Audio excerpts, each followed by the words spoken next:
Dr. Joe Alton is the author of the Zika Virus Handbook. It's the first book on Zika written by a physician. It's to educate the public, and he joins me live via Skype from Weston, Florida.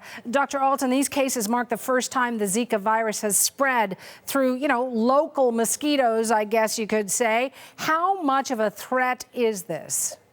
Well, for the area that it's in, it is a very significant threat. All 14 cases seem to have occurred within just a 1 square mile area, and the people in that area are certainly at risk. And at risk, how so? They can get the acute version of the virus, which is essentially fever, rashes, joint pain, and sometimes red eyes. But the main issue is its effect on pregnant women. Pregnant women, if they are infected with the Zika virus, their fetus can lose brain cells and actually wind up having stunted head growth. This is a condition called microcephaly and can lead to severe disabilities that may require lifelong care. So how do you stop the spread then?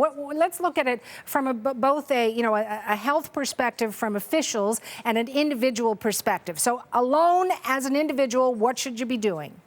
Well, in this area, you definitely need to be wearing light-colored, loose clothing. You need to use mosquito repellents whenever you go outside. If you don't have to go outside, you probably should stay inside.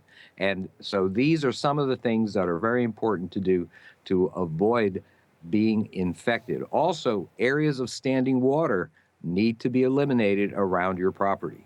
And for when it comes to the CDC or perhaps even from the governor's office, what can officials do?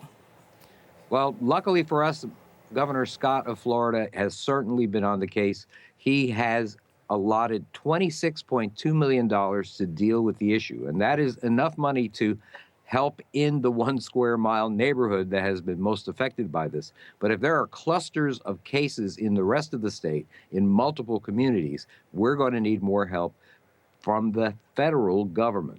And that's the thing, right? I mean, we're all talking about this one particular neighborhood, but mosquitoes travel, do they not? How easy is it to get from one neighborhood and then start this up in another? Interestingly enough, a mosquito during its lifetime only travels about 150 meters.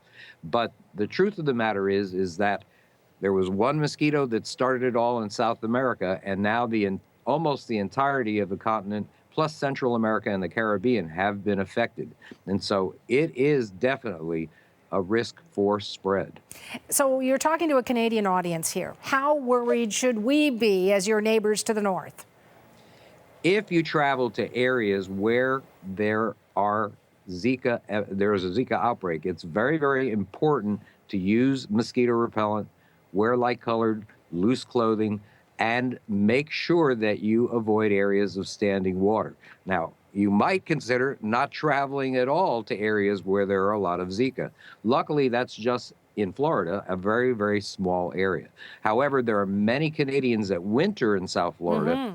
Those people would be wise to follow the CDC guidelines using mosquito repellent and some of the other things I just mentioned. Final question for you, Dr. Alton. What are you watching for on this? As someone with a specific interest on Zika, what are you paying particular attention to in the days ahead? I'm going to see how quickly we see cases mount up.